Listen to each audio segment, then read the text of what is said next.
and let us all do we can to build a better future. Shout out to this segment that I saw on The Hill, Rising to be particular. Olayemi, who was recently on there as a co-host, was talking about police violence and brutality.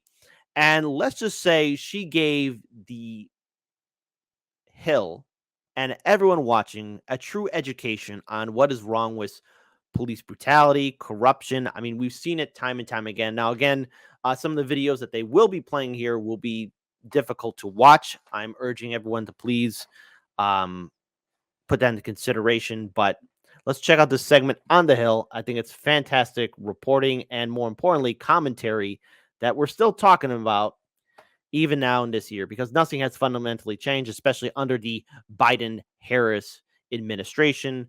But I thought, hey, America was getting its soul back, under the Biden-Harris administration. All right, so police are not allowed to kill you for fleeing. Moreover, we need to start asking why people flee the cops. Very good question. A video emerged of an officer repeatedly shooting a 17-year-old. I'm going to just highlight that right there. A 17-year-old who was sitting in his car eating a sandwich. The officer then lied and said the teen attacked him, plus was charged. Plus he was charged.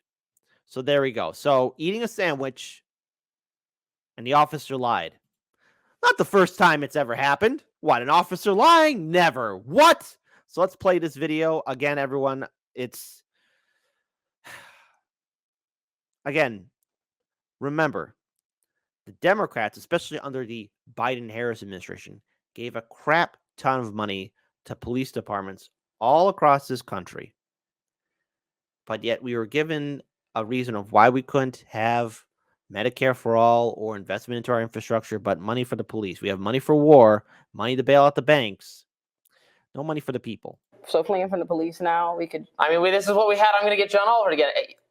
No, I don't think fleeing from the police should be a death sentence, but you should not flee from the police. Even if you shouldn't, Robbie, I shouldn't punch you in the arm right now. Right, you shouldn't. You shouldn't. I shouldn't. But that doesn't mean that you're allowed to come with an entirely disproportionate reaction. Yes, maybe you shouldn't flee from the police. We also need to interrogate why one would want to flee from the police, because I can only imagine, again, this man's gun is already there.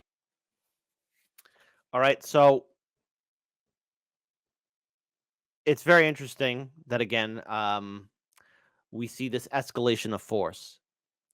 Now, folks, with a video like that and numerous others that are all across social media, it's quite clear to me and understandable why people would run away. Because you don't know. That officer sure was gung-ho, and I have to wonder about that officer's track record. I have to wonder about how many times maybe he was covered and protected by said police department. Remember those cops in Uvalde, Texas, who did nothing while a shooter was killing children. But yet those police officers were so strong and determined to hold back the parents who wanted to save their kids. Again, it does call into question. I didn't mean to interrupt and pause the video, but, again, it's understandable why people would flee. People don't feel safe. Quickly, with the quickness with which he started shooting at that kid, I'm sure that there was something about the way he approached him. That gun was probably visible that gave him reason to feel fear and alarm, because, again, his initial action was to open the car, the car door as he's eating, and then it's to flee. Why did he want to flee? Let's interrogate the fear and the reasonable fear in that, because, again, people flee situations out of fear. There's a reason why it's called fight or flight mode, right? That's why people run. People flee situations because they're afraid. So people flee the police. We need to interrogate why they're afraid, and then worse, when we literally see the evidence of why they would be afraid. But they should be afraid of fleeing, which dramatically increases the likelihood of something like this happening. Robbie, you know what dramatically increases the likelihood of this? That police do this, right? Police admit to. This is what the police admit to, their numbers. Police shoot and kill over 1,000 people each year, 1,045 people last year. That's what they admit to. So that's not who they just shoot. That number wouldn't be incorporated into that. That's not your George Floyd's. That's not your Elijah McClain's. That's not any of these other people. So it's obviously not proper for a police officer to just wildly fire bullets at the slightest provocation. We saw a kid eating a sandwich. He could have shot somebody else. He could have hit That is It's not not enhancing just that public safety. It's not just that he could have shot somebody else. It's that he could have shot he wasn't supposed to be shooting at that kid regardless. Even if there was nobody else, pretend it was completely an empty, destitute area and nobody else could be harmed. That person should not be harmed. What reason is there? Even if you listen, the Supreme Court has already found fleeing from the police in and of itself is not even indicative of, is not by itself grounds for the police to even say, oh, it's guilt, or to be questioned. But this is what I'm saying. But it is a crime itself. We can't have a standard. It's indication of guilt of the crime of fleeing from the police. Now, look, I'm not a fan of John Oliver because I even saw John Oliver even comment on this, but the guy does look like a young or dime store version of Ryan Seacrest. But anyways, I digress. Let's not try and make light of the situation here. Look, listen, what Olayemi is saying, and this is very important, people are afraid of the cops. There is this quick instinct of, especially with a lot of police departments, to train with their firearms. There's, again, a lot more training in firearms than it was de-escalation. Now, that officer quickly opened up the door, and the 17-year-old kid, put yourself in the mindset, he's eating a sandwich, minding his own business. Somebody, again, he probably was so scared that somebody opened the door. He sees this big guy, an officer, maybe, and he gets afraid.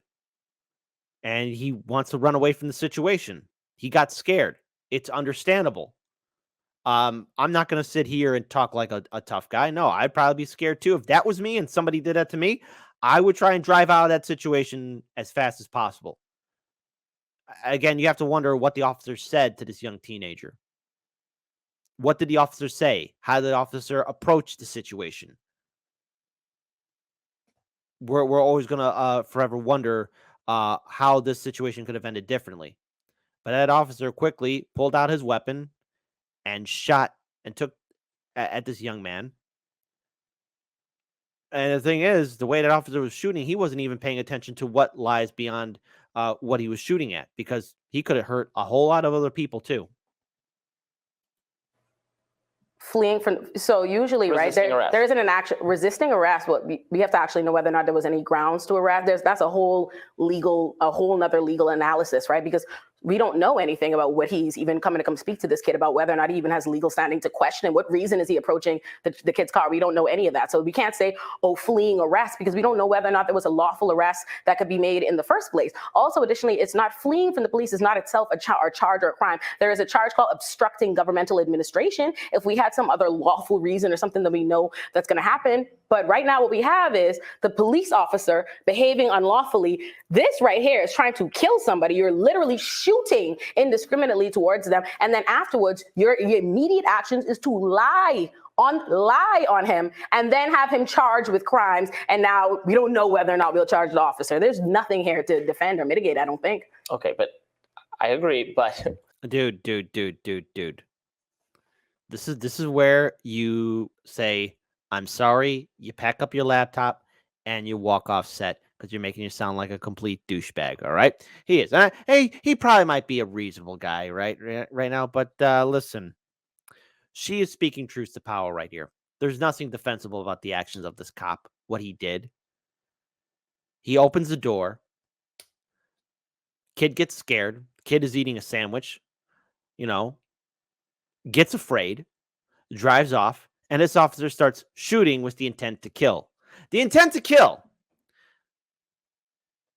And what does the officer do then after he, again, discharges his weapon? Proceeds to lie about the situation. I think if all of us, especially the audience, if you tried, because we've seen the story repeat itself over and over again. I think if we were to count the numerous times we've seen a click, copy, paste version of this story, we'd lose count. Because all of us are reminded of situations that have been caught on film for a very long time. And thankfully, we do have the internet. We do have these smartphones. We're able to capture this stuff. But also, again, the body cam too. The body cam showed that the officer was lying. Will the officer be charged? Probably not. He'll probably go on vacation, maybe paid leave, and then secretly get transferred to another police department to where, again, they'll probably cover him up. They won't make a big noise about him. And we might see this officer's name in the papers again very soon, because that's how it works here in America. Unfortunately, that's how it works. So again, I don't know what dime store version of Ryan Seacrest is going to say, but hey, we're here at Heartlands Media. We support free speech. Let's give him the benefit of the doubt. Let's hear how he's going to dig his grave even deeper. We should have a general rule that you don't just drive off when you're part of a police stop. It could be a traffic stop. Could be something like this. You don't just, if I get pulled over, I don't just like crank it up to 90 and floor it and run away. Robbie, is that what happened here? That's not what people should do. Is that what happened here? Robbie. Is that what happened here? Bobby. That's not what happened here, but he did not. It looks like he was. Hold on. We're going to rewind that again, because she's asking a very serious question to Seacrest Clone 2.0. I mean, good old Robbie. And, we'll ask him, hey, did that happen? Did that happen here? So there you go. Let's play it again. Is that what happened here? That's not what happened here, but he did to 90 and floor it and run away. Robbie, is that what happened here? That's not what people should do. Is that what happened here? Is that what happened here? That's not what happened here, but he did not. It looks like he was starting to pull away. It looks like. Why is he pulling away, Robbie? A officer approached his car with a gun, opens up his car door, he's eating, and immediately starts shooting. There's a reason. Why is he fleeing, Robbie? I don't know. I'm just saying you shouldn't. Okay.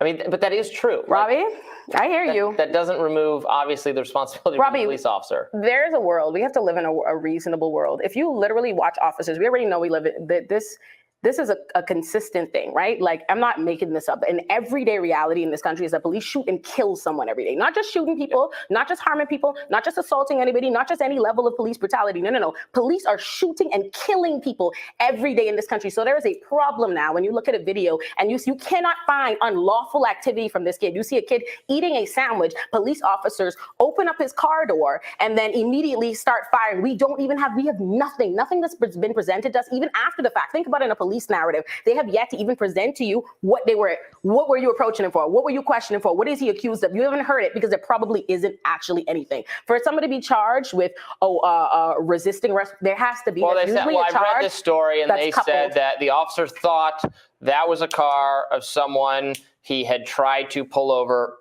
on the previous day and had not and had just. So he thought he tried to pull.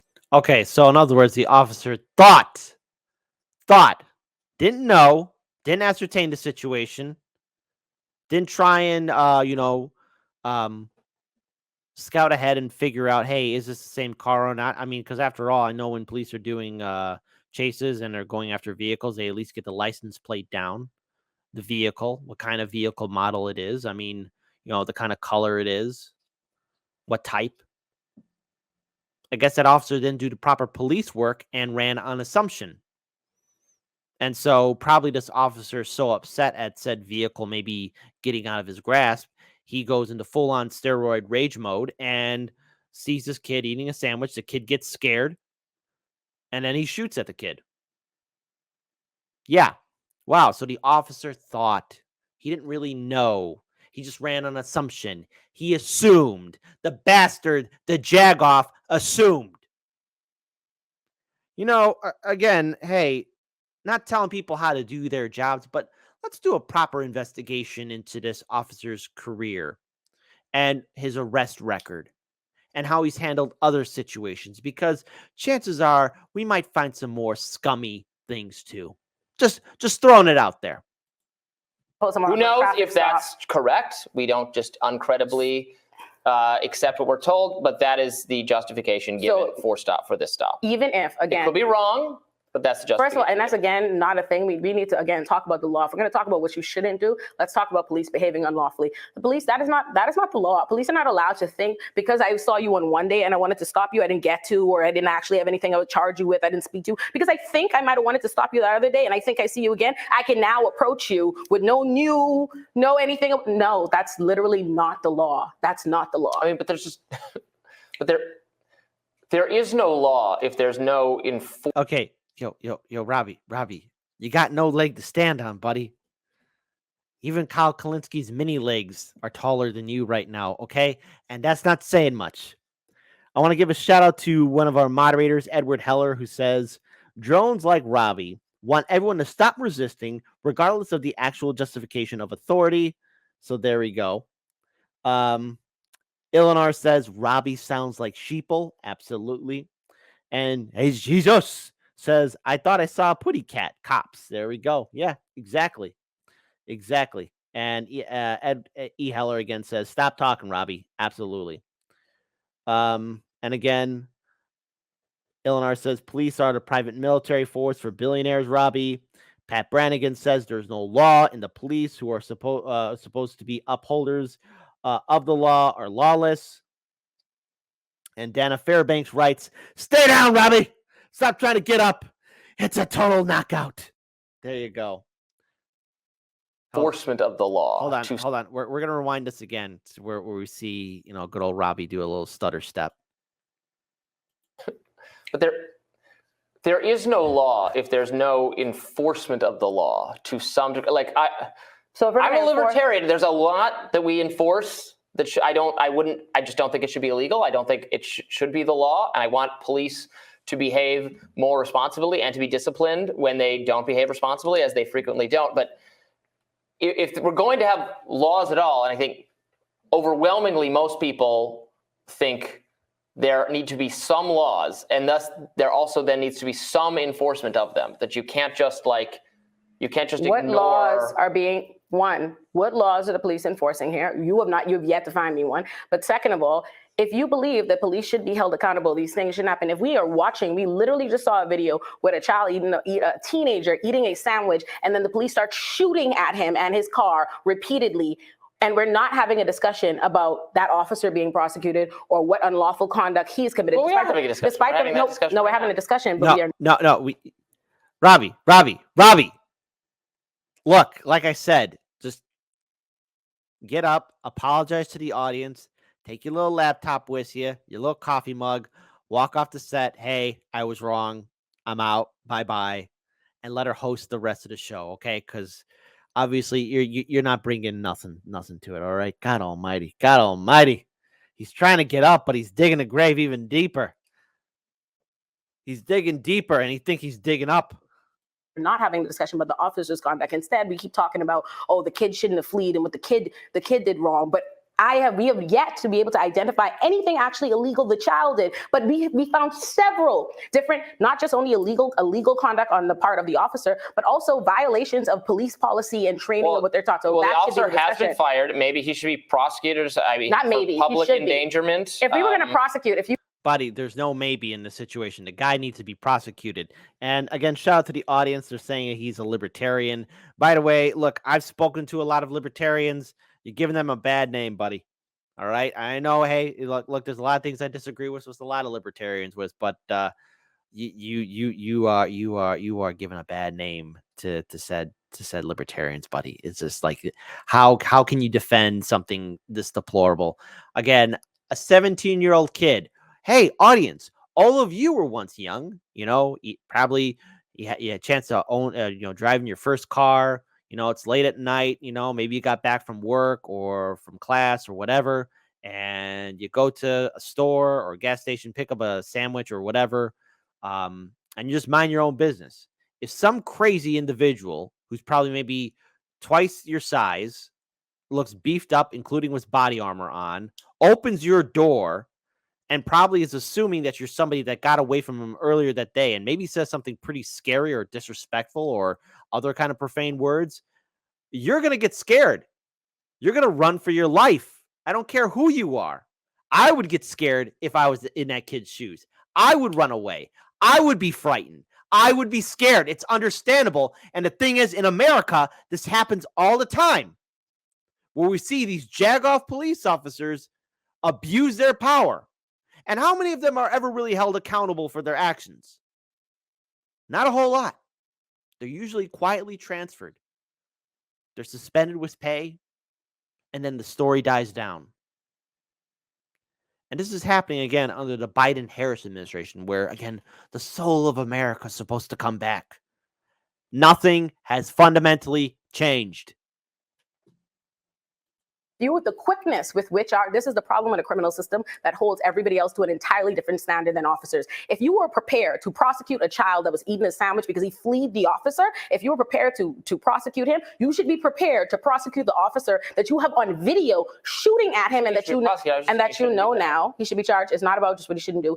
You should be prepared to prosecute that same officer for not just shooting at this child indiscriminately, but also lying about it. Because again, you have to interrogate the lie. If the child was acting unlawfully, if the police were justified in their behaviors, why are we lying? That much is not undisputed. We know that it was a lie. That was information presented to us. Again, fantastic segment here. Again, Olayemi is speaking truth to power. I would love to have her on our show as well. Quite clearly, good old Robbie is maybe looking at things through a privileged mindset. Folks, there's a lot to take away from this, and it's quite clear that, again, the media, people like Robbie, don't see the bigger picture. There's a reason why people are afraid and run away from the police. Are we supposed to freeze and be like deer in the headlights and have them abuse us? Because that's something you would hear, again, a lot of politicians say, or a lot of liberals or establishment folks, people who are in their ivory towers. They would say, no, just don't run away if you have nothing to be guilty about. If you're not guilty, don't run away. Don't be afraid. Let me tell you all a story.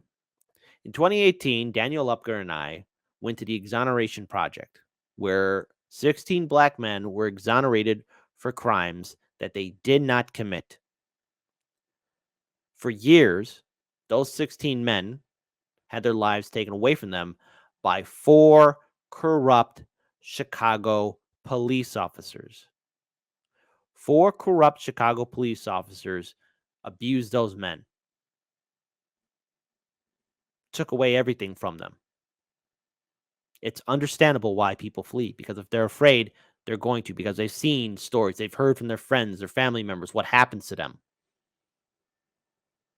It's an ongoing, sad, sick cycle. And because, again, we have this ridiculous war on drugs that has led to the rise of the prison industrial complex and so much more that comes with it, people have every right to be afraid. And sadly, that video that we saw of that officer shooting his rounds at a 17-year-old young man, we're going to see that story again. We're going to see a video like that in another part of this country. And it's all too common. And what's being done to change it? The real solution is you got to break apart the system. You cannot reform it. There's no reforming a sick system that is designed for, again, institutions like our police departments currently are to function. There's no way. You can't reform it. It's all got to be torn down and built into something that can actually help the people, work for the people. Yeah, and before anyone, these conservatives or, a lot of back to blue start typing in there, I understand that there are bad people. And yes, we do need to have law and order. I get it. But let's look at law and order and where it's gotten so far as a country. The United States is number 1 in the most incarcerated people in the world. Number 1. We're a democracy. Number 1.